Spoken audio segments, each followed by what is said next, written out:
राधे राधे दोस्तों, आज हम आपको सुनाएंगे लोग बेटियों को बोझ क्यों समझते हैं। अगर आप हमारे चैनल पर नए हैं तो प्लीज़ हमारे चैनल को सब्सक्राइब करें, वीडियो को लाइक करें और शेयर करें। एक गांव था जहां पर पारो अपने पति हरिया और अपनी 8 बेटियों और 3 बेटों के साथ रहती थी। पारो ने बेटे की चाहत में 8 बेटियों की अम्मा बन चुकी थी। उसके लिए बेटा तो भगवान था, लेकिन बेटियों को वह पांव की जूती समझती थी। पारो को पहले से 5 बेटियों के बाद एक बेटा हुआ था। जब पारो को बेटा हुआ तो वो फूले नहीं समाई थी। हरिया ने भी बेटा होने की खुशी में सारे गांव में खूब मिठाइयाँ बांटी थी। उसके कुछ दिन बाद ही पारो को ऐसा लगा कि जब मेरा बेटा हो सकता है तो क्यों ना और बेटा पैदा किए जाएं। यही सोचकर फिर वह बच्चा करने की सोचती है। जब पारो गर्भवती हुई तो वह बहुत खुश हुई कि इस बार भी उसे बेटा ही होगा, लेकिन इस बात से वो बहुत खुश रहा करती थी कि अब की बार उसे दूसरा बेटा होगा। मगर जब बच्चा पैदा हुआ तो बेटा की जगह उसे फिर बेटी पैदा हो गई। इस बात से पारो का मन बहुत दुखी हो गया, लेकिन फिर भी पारो ने हार नहीं मानी। फिर बेटे की चाहत में 2 बेटियां और पैदा हो गईं। तब जाकर उसे फिर 2 बेटे हुए और कुल मिलाकर पारो को 8 बेटी और 3 बेटे हो गए। पारो हमेशा अपनी बेटियों के साथ बुरा बर्ताव किया करती थी और बेटों को सर पर चढ़ाकर रखती थी। जहाँ एक तरफ बेटों को स्कूल भेजती, वहीं अपनी बेटियों को दिन भर घर का काम कराया करती। एक दिन की बात है, पारो की बड़ी बेटी अंजू और मंजू अपनी माँ से आकर कहने लगी, माँ, हम लोग भी घर का सारा काम कर लेंगे, तुम बाकी सभी बहनों को अब मेरे भाइयों के साथ स्कूल जाने दो, वे लोग भी कुछ पढ़ लिख लेंगी। अंजू की बात सुनकर पारो ऊंची आवाज में बोली, रे छोरी, तेरी हिम्मत कैसे हुई ये बात करने की? अब तुम लोग अपनी बराबरी अपने भाइयों के साथ करोगी? अरे बेटा भगवान होते हैं और बेटी तो पाँव की जूती। आखिर तुम लोगों के मन में ये बात आई तो आई कहाँ से? तब मंजू बोली, माँ, सामने वाली काकी की बेटी को, जो काकियाँ अपनी बेटी को स्कूल भेजती हैं, मैंने काकी की बेटी को स्कूल जाते हुए देखा तो सोचा कि हम दोनों बहनें तो नहीं पढ़ सकीं तो क्या हुआ, कम से कम हमारी छोटी बहनें तो पढ़ाई कर लेंगी। पारो बोली, इसलिए तुम लोगों ने सोचा कि जाकर इस बारे में माँ से बात करूं। मगर सुन छोरी, उसके घर और हमारे घर में अंतर है। हमारे घर की बेटियां घर से बाहर पाँव नहीं रखती हैं। अगर घर से बाहर पाँव रखने की कोशिश की तो तुम लोगों के पाँव काटकर हाथ में दे दूंगी, समझी? और हाँ, अब जा यहाँ से, जाकर जल्दी से खाना बना, तेरे भाइयों का स्कूल से आने का समय हो गया है। और अगर सुन, खाना समय से तैयार नहीं हुआ ना तो तुम सब बहनों को मैं आज भूखी रखूंगी। इतना कहकर पारो अपने छोटे बेटे के साथ खेलने लगी और इधर अंजू और मंजू बेचारी दोनों बहनें रसोई में आकर खाना बनाने लगी। तभी मंजू अंजू से बोली, दीदी, क्या हमारी बहनें हम लोगों की तरह अनपढ़ रहेंगी और उन लोगों से भी घर के चूल्हा चौका का काम कराया जाएगा? हम बहनों की किस्मत कितनी खराब क्यों है दीदी? इधर बाहर देखो, छोटा बाबू को चारपाई पर लेटाई हुई है और जो छोटी बहन को खाली ज़मीन पर छोड़ दी है। आखिर माँ हम लोगों के साथ ऐसा क्यों करती है दीदी? हम लोग भी तो उसकी औलाद है ना। अंजू बोली, तू अपने मन से ये बात मत लाया कर मंजू। हम सब एक माँ की औलाद हैं, समझी। अब ज़्यादा बातें ना कर और जल्दी जल्दी काम कर, नहीं तो फिर माँ की डांट सुननी पड़ेगी। और फिर दोनों बहनें मिलकर खाना बनाने लगी। एक दिन गांव में एक ऐसी महामारी फैली कि उसकी चपेट में गांव का हर घर आ गया। पारो का दूसरा नंबर का बेटा बीमार पड़ गया। उसकी तबीयत इतनी खराब थी कि संभल ही नहीं रही थी। हरिया अपने बेटे को डॉक्टर के पास लेकर गया, लेकिन डॉक्टर ने भी जवाब दे दिया कि अब इसका इलाज यहाँ संभव नहीं है, इसे शहर ले जाना पड़ेगा। हरिया और पारो अपने बेटे को लेकर शहर के लिए निकल गए, मगर आधे रास्ते में ही पारो के बेटे ने दम तोड़ दिया। फिर दोनों अपने बेटे को लेकर घर वापस आ गए। उसके बाद बेटे के जाने के गम में पारो का गुस्सा खुद ही बेटियों पर उसने निकालना शुरू कर दी। वो रोज़ अपनी बेटियों से कहती, हे भगवान, तेरा कैसा न्याय है।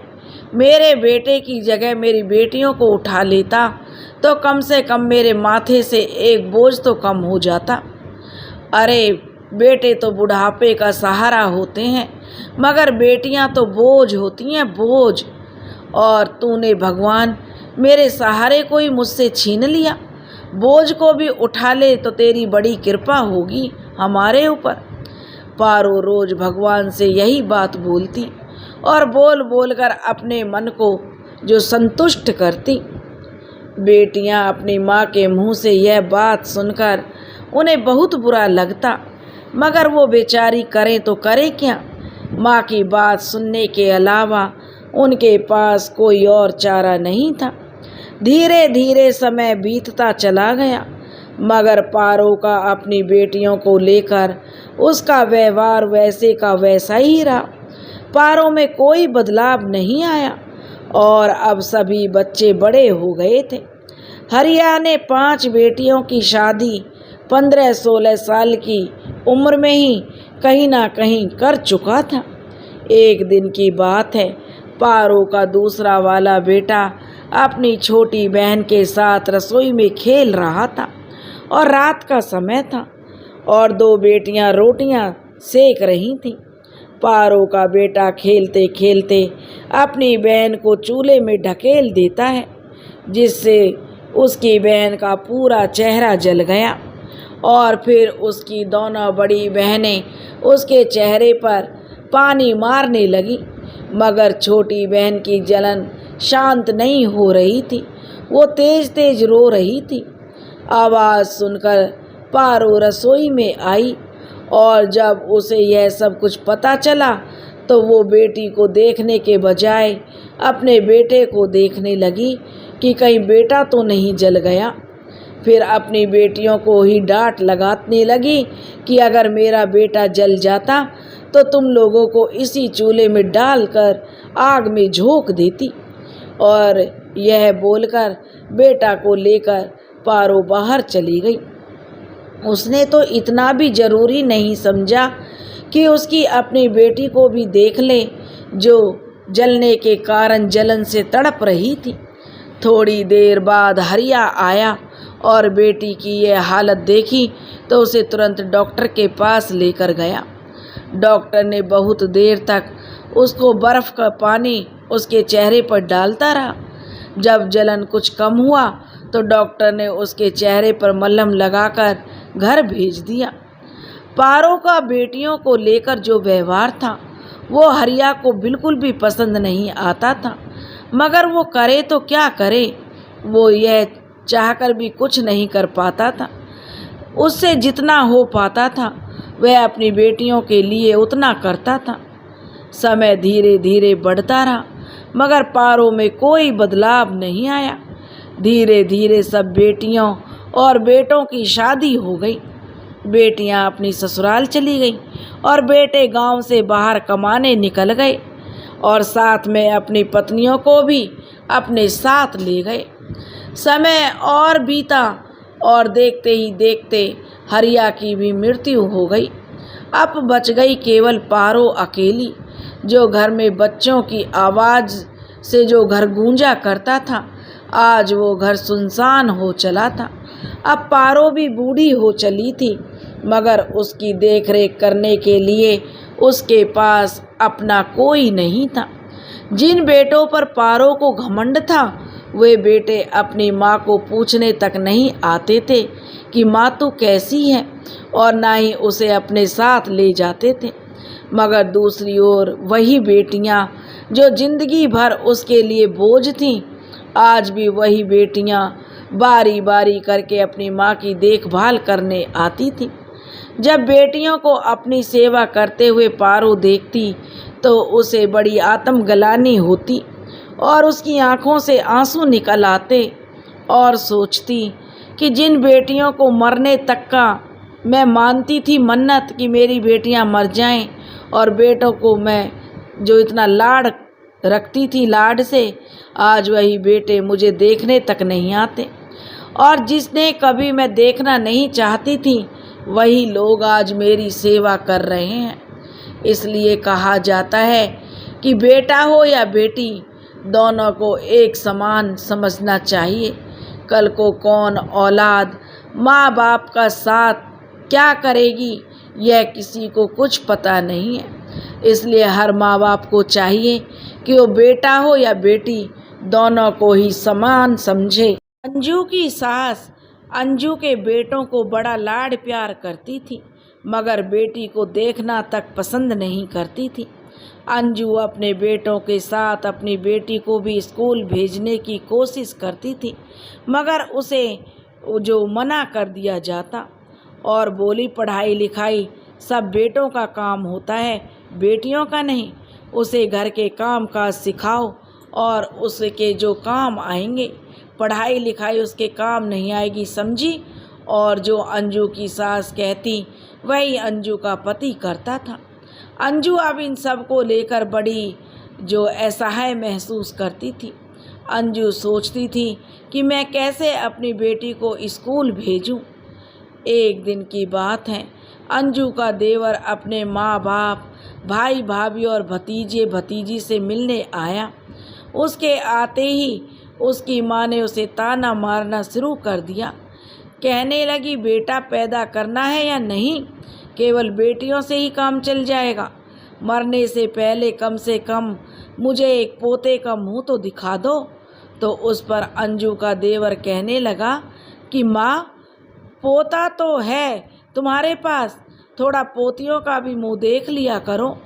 अगर तुम मुझसे आज ये पूछती कि तुम्हारी बेटियां कैसी हैं और उन्हें साथ क्यों नहीं लेकर आए, तो शायद माँ मुझे तुम्हारी यह बात सुनकर बहुत अच्छा लगता, पर तुम तो कभी मेरी बच्चियों के बारे में पूछोगी नहीं। फिर अंजू की बेटी खुशी अपने चाचा से आकर लिपट गई और कहने लगी, चाचा मुझे भी अपने साथ ले चलो, मुझे यहाँ बिल्कुल अच्छा नहीं लगता है। दादी मुझे हमेशा ताने मारती रहती है, वो भैया को कितना लाड करती है और मुझे हमेशा दुत्कारती रहती है। मुझे भैया के साथ स्कूल भी नहीं जाने देती। माँ मुझे स्कूल भेजना चाहती है, मगर पापा और दादी मुझे स्कूल नहीं जाने देते। चाचा आप कुछ कीजिए ना। और यह कहकर खुशी अपने चाचा से लिपट कर रोने लगी। फिर उसका चाचा अपनी माँ और भाई से कहने लगा कि भैया कितने शर्म की बात है जो आप लोग अपनी बच्ची के साथ ऐसा सलूक करते हो। फिर वो अपने भाई सुदेश से कहता है, भैया आपको क्या हो गया है जो आप अपनी ही बेटी और बेटा के साथ फ़र्क कर रहे हो। अरे चलो, माँ की बात तो समझ आती है कि वो पुराने ज़माने की है, रूढ़िवादी विचारों की है, लेकिन हम लोग उनकी सोच नहीं बदल सकते। लेकिन आपकी मति क्यों भ्रष्ट हो गई भैया, आप क्यों बेटी के बारे में नहीं सोचते हो।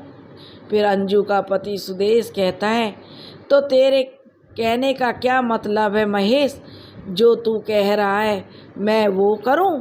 मैं भी तेरी तरह अपनी माँ बाप को छोड़कर बीवी बच्चों को लेकर कहीं और रहने चला जाऊं।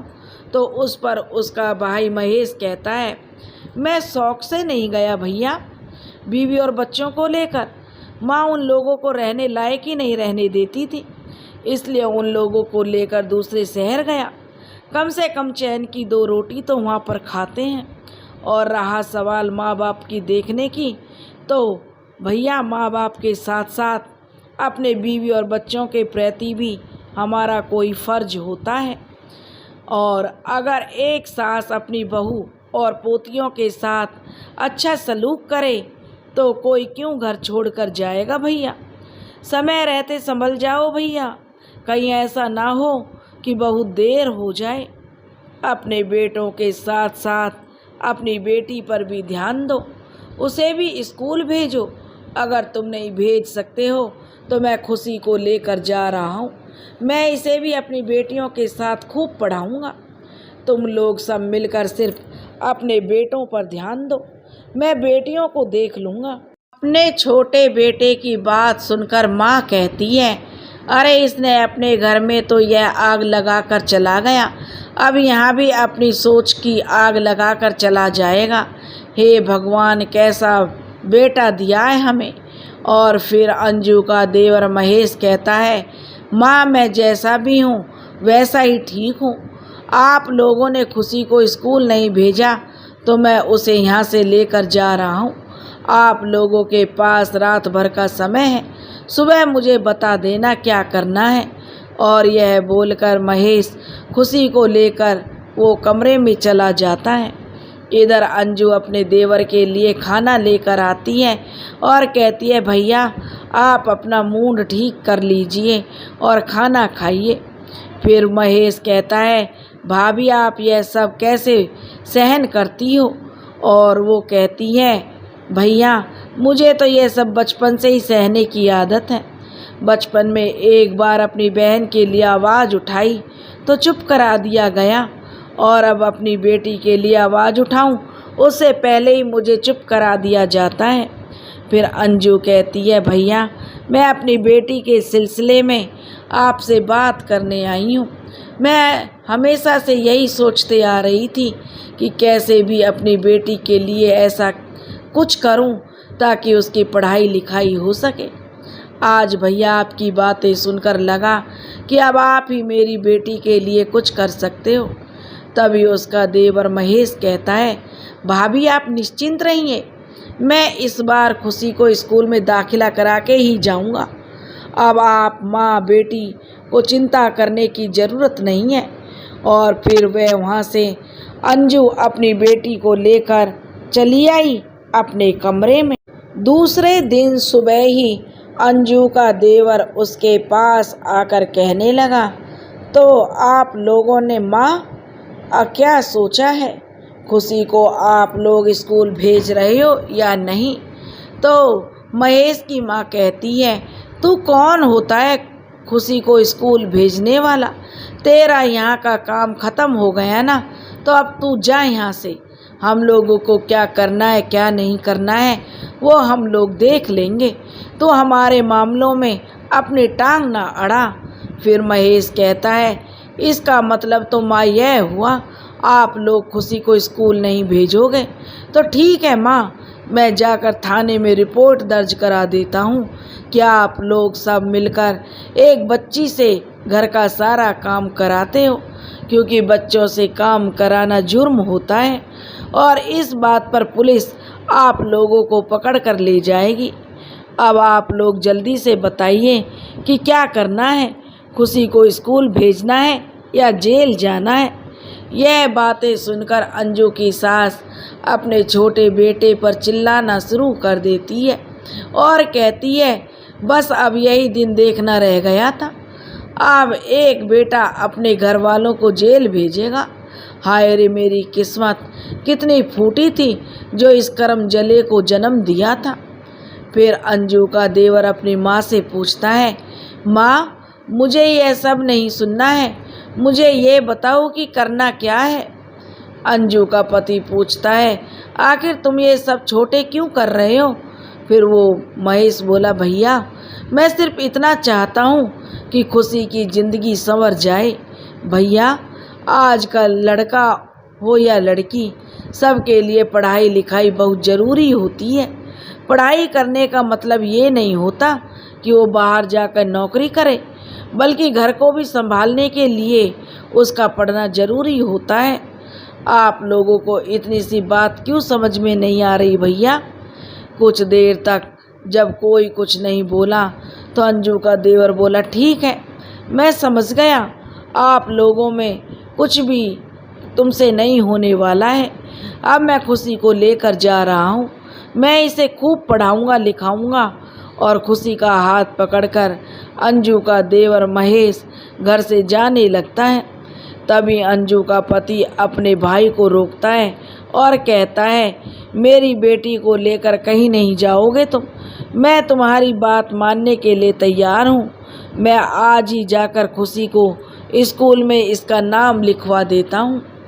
अपने पति की बातें सुनकर अंजू फूले नहीं समा रही थी और अपनी बेटी खुशी से कहती है, बेटी तो स्कूल जाकर मेरे सारे सपने पूरे करना। मगर अंजू की सास बोले जा रही थी, जब नाम लिखा दो बेटी का और जब वह बाहर जाकर बिगड़ेगी ना, तब पता चलेगा कि बेटियों को घर से बाहर नहीं भेजा जाता है। मुझे क्या है, जिसे जो करना है करे। और यह बोलकर अंजू की सास अपने कमरे में चली गई। फिर खुशी भी अपने भाइयों के साथ अब स्कूल जाने लगी। इस बात से अंजू बहुत खुश रहा करती थी कि अब उसकी बेटी पढ़ लिख लेगी, उसके जैसा अनपढ़ नहीं रहेगी। मगर उसकी सास जैसी थी वो अभी भी वैसी ही थी। उसका देवर अपनी पत्नी और बच्चों को भी कभी कभी अपनी अंजू भाभी और खुशी से मिलवाने के लिए लाया करता था। लेकिन उसकी सास जब भी उसके देवर और उसकी पत्नी और बेटियों को देखती तो उन्हें चार बातें जरूर सुनाती थी। धीरे धीरे समय बीतने लगा। अब खुशी ने मैट्रिक परीक्षा पास कर ली थी और आगे की पढ़ाई करने के लिए उसे शहर जाना पड़ता। लेकिन उसके लिए खुशी के घर वाले तैयार नहीं हुए। अब अंजू भी अपनी बेटी खुशी से बोली, बेटी यहाँ जितना तुम्हें पढ़ना था तुम पढ़ चुकी हो। अब मुझसे बाहर जाने की जिद मत करना बेटी। इस बात के लिए तुम्हारे पापा और दादी बिल्कुल भी तैयार नहीं होंगे। अपनी माँ अंजू की बात सुनकर खुशी कहती है, लेकिन माँ भैया भी तो बड़े शहर में गए हैं पढ़ने के लिए, तो मैं क्यों नहीं जा सकती? तब खुशी की बात पर उसकी माँ अंजू कहती है, क्योंकि अंजू बेटा तेरा भाई एक लड़का है और तू लड़की है और तुझे यहाँ पढ़ने के लिए इतना भेज दिया वही बहुत है। लेकिन बिटिया अब मैं आगे कुछ नहीं कर सकती। जब खुशी को अपनी माँ से भी उम्मीद नहीं मिली तो वो बहुत उदास रहने लगी और बार बार अपनी माँ से कहती कि माँ मुझे क्यों नहीं बेटा बना के पैदा किया, क्यों मुझे बेटी पैदा करके तुम दुनिया में लाई हो। काश मैं भी बेटी की जगह बेटा पैदा हुई होती तो आज इतना दर्द और तकलीफ मुझे सहना नहीं पड़ता। खुशी की बात से अंजू को जो खुशी के लिए बहुत दुख होता, मगर वो लाचार थी, चाहकर भी वो कुछ नहीं कर सकती थी। और इधर अंजू की सास खुशी के लिए लड़का देख रही थी और एक दिन वह अंजू से आकर कहने लगी कि बहू देख, मैंने एक लड़का देख लिया है, लड़का अच्छा काम करता है। कल लड़के वाले आ रहे हैं खुशी को देखने, उन लोगों के स्वागत की तैयारी करो और जितनी जल्दी हो सके इस लड़की की शादी कर दो, उतना ही अच्छा है कि जल्दी से हमारे सिर से मुसीबत टलेगी। यह सब सुनकर खुशी को अपनी दादी पर बहुत गुस्सा आ रहा था। एक दिन खुशी गुस्से से जो कहती है कि मुझे नहीं खाना, उसकी मां जो खाना खाने के लिए लेके जाती है, लेकिन वो खाना पीना छोड़ देती है। अंजू के लाख कहने पर भी खुशी खाना नहीं खा रही थी। फिर अंजू अपने पति से जाकर बोली, देखिए जी खुशी खाना नहीं खा रही है और वो अभी शादी करना नहीं चाह रही और अपने भाइयों के साथ बाहर जाकर पढ़ने की जिद कर रही है। तभी अंजू का पति कहने लगा कि नहीं खाती है तो रहने दो, मत खाए, 2 दिन नहीं खाएगी तो अकल ठिकाने आ जाएगी। और हाँ, लड़का वाले आ रहे हैं, खुशी से कह दो उसे तैयार हो जाए। और यह बोलकर उसका पति चला जाता है। अब अंजू सोचने लगी, अब मैं क्या करूं, कैसे खुशी को खाना खिलाऊं। तभी अंजू का देवर जो आता है और कहता है, क्या हुआ भाभी। तभी अंजू अपने देवर को बोली, वही हो रहा है भैया जो नहीं होना चाहिए था। अब आपकी भतीजी को पढ़ने के लिए शहर जाना है और उधर आपकी अम्मा और इसके लिए जो लड़का देख कर आई है और कल लड़के वाले आ रहे हैं। अब आप ही बताइए भैया मैं क्या करूं। तभी अंजू का देवर कहता है, लेकिन भाभी अभी उसकी उम्र शादी की नहीं है, फिर इन लोगों से कहो ना कि कैसे उसकी शादी कर सकते हैं। और रही पढ़ने की बात, तो उसे मैं जरूर बाहर भेजूंगा पढ़ने के लिए, और कहीं ना सही तो मेरे घर में रहकर ही खुशी पढ़ सकती है। और फिर अंजू कहती है, भैया इस बात को लेकर खुशी खाना भी नहीं खा रही है, उसने खाना पीना छोड़ दिया है। तब उसका देवर अपने आप, जो जहाँ खुशी ने अपने आप को कमरे में बंद कर रखा था, कहता है कि ठीक है मैं उसे खाना खिलाऊंगा। अंजू कहती है, उसका बाप तो कहता है मत दो खाने को, खाना नहीं खाएगी तो उसकी आप अकल ठिकाने आ जाएगी। अब आप ही बताइए भैया मैं क्या करूं। फिर उसका देवर कहता है, ठीक है मैं कुछ करता हूं। फिर घर में पहले की तरह एक बैठक लगती है और सभी लोग अपनी अपनी बात रखते हैं। अंजू की सास और उसका पति कहता है कि लड़की बड़ी हो गई है, अब उसे शादी करके ससुराल जाना चाहिए।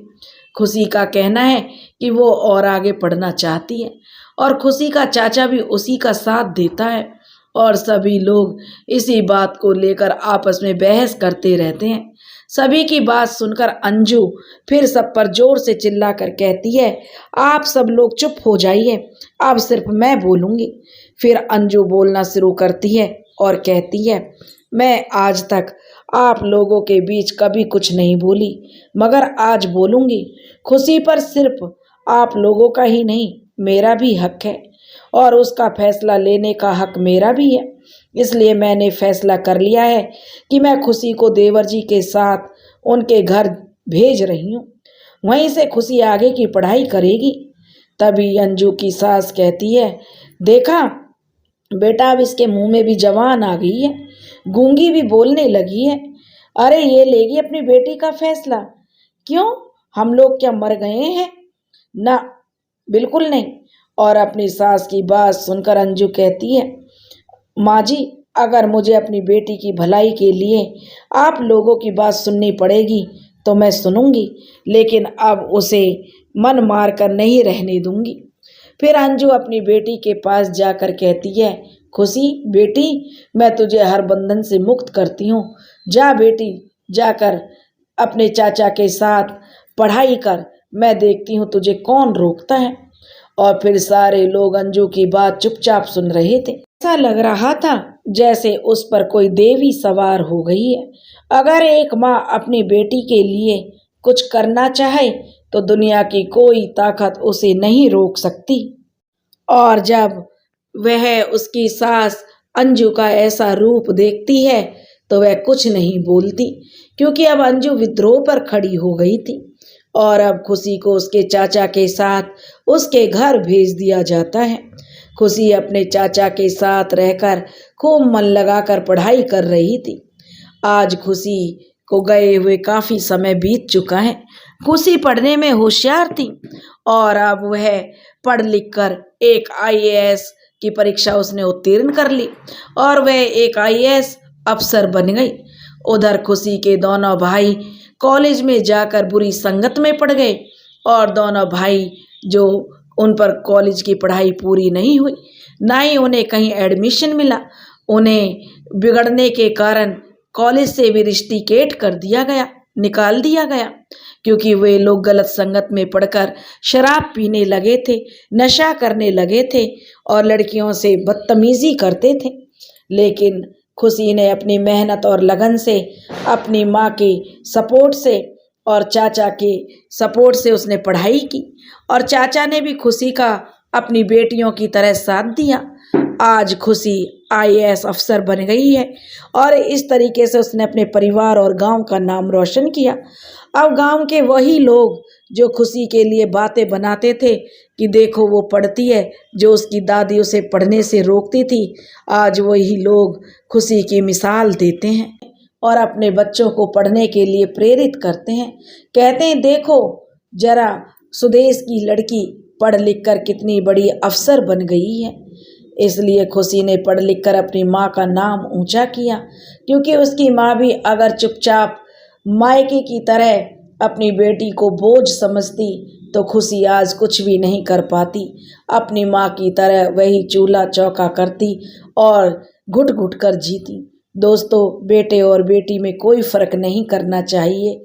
कुछ पता नहीं है कब किसकी किस्मत क्या बदलाव कर दे। जरूरी नहीं है कि सभी बेटा एक से हों। बेटे भी नाम रोशन करते हैं, लेकिन बेटियां भी नाम रोशन करती हैं। इसलिए कहा गया है बेटे तो जो भाग्य से होते हैं, लेकिन बेटियां सौभाग्य से पैदा होती हैं। दोस्तों, अगर आपको हमारी कहानियाँ पसंद आई हो तो प्लीज़ हमारे चैनल को सब्सक्राइब करें, वीडियो को लाइक करें और शेयर करें। राधे राधे।